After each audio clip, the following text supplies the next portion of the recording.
हमारे साथ मुरादाबाद से समाजवादी पार्टी के सांसद डॉक्टर एस टी हसन साहब हैं।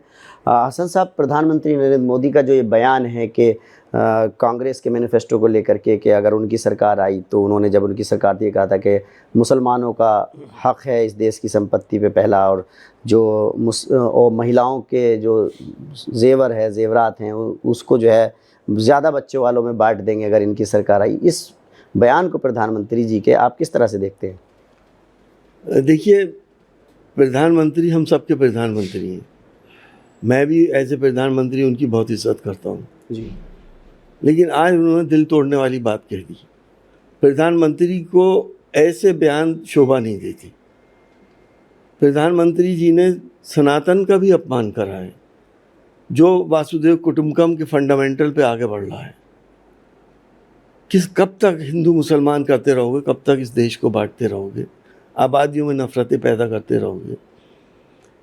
प्रधानमंत्री जी को मंगलसूत्र का भी मैं समझता हूँ अहमियत मालूम नहीं है कि हमारी हिंदू बहनों के लिए मंगलसूत्र क्या चीज़ होती है, कि उनके गले से किसी की ताकत है कि उनके गले से मंगलसूत्र उतार के किसी और को दे दे? है क्या किसी में, हिंदुस्तान में किसी में इतनी ताकत की ज़रूरत है? लेकिन सिर्फ भड़काने के लिए कि मुसलमानों को दे देंगे। मुसलमान और हिंदू यहाँ भाई भाई की तरह रह रहे हैं और रहते रहेंगे, कितनी कोशिश कर लेंगे। इस तरह से वोट पोलराइज करेंगे। मुरादाबाद आते हैं तो शमी की तारीफ़ करते हैं, वहाँ जाते हैं तो मुसलमानों के ख़िलाफ़ बयान दे देते हैं। क्या बच्चे हिंदू मुसलमानों में सभी के ज़्यादा होते हैं? बहुत से नहीं करते, बहुत से करते हैं। क्या सिर्फ मुसलमान से जोड़ना है ज़्यादा बच्चों को? ये क्या बचकाने बयान है भाई? उन्होंने कहा कि अगर ये सत्ता में आए तो घुसपैठियों को आपकी संपत्ति बांट देंगे, दे देंगे। घुसपैठिया ये सिर्फ एक हाइव बनाने की बातें हैं। ये सिर्फ मैं समझता हूँ जनता को बेवकूफ़ बनाने की बातें हैं। क्या संविधान ख़त्म हो गया है यहाँ पर? कौन किसकी संपत्ति किसको दे देगा? है कोई माई का लाल जो संपत्ति लेके तो किसी दूसरे को दे देगा? तो चुनावी माहौल में इस बयान की क्या मतलब माने जाएं? पहले चरण का तो मतदान हो चुका है। चुनावी देखिए, इतनी हड़बड़ाहट, इतनी घबराहट क्यों है प्रधानमंत्री जी के अंदर? उन्हें दिख रहा है कि सरकार जा रही है। सरकार आई थी तो भी हिंदू मुसलमान करके आई थी। वो ओल्ड फार्मूला अपनाने की कोशिश कर रहे हैं, लेकिन मेरे हिंदू भाई अब बहुत जागरूक हो चुके हैं।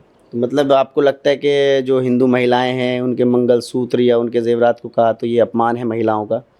मंगलसूत्र को कहना मैं समझता हूँ बहुत बड़ा अपमान है। जेवर तो लोग लेते रहते हैं, बेचते रहते हैं, कोई ऐसी बात नहीं है। लेकिन क्या ज़बरदस्ती को छीन लेगा उनसे? किसी के घर में अगर सोना है और वो डिक्लेयर कर रहा है और हम लोग करते ही हैं, क्या डिक्लेरेशन होता नहीं है? तो इसका मतलब ये कि वो उस पर भी क्या सीलिंग लग जाएगी कि 4 तोले से ज़्यादा कोई सोना नहीं रखेगा क्या? ये कहना क्या चाह रहे हैं? इतने बौखला गए।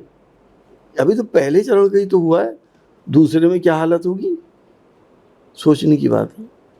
देखिए, समाजवादी पार्टी के सांसद साफ तौर पर कह रहे हैं कि जो पहले चरण का मतदान हुआ है उसके बाद जिस तरह का प्रधानमंत्री का बयान आया है ये कहीं ना कहीं चुनावी माहौल का बयान है और इससे उन्होंने महिलाओं का अपमान किया है।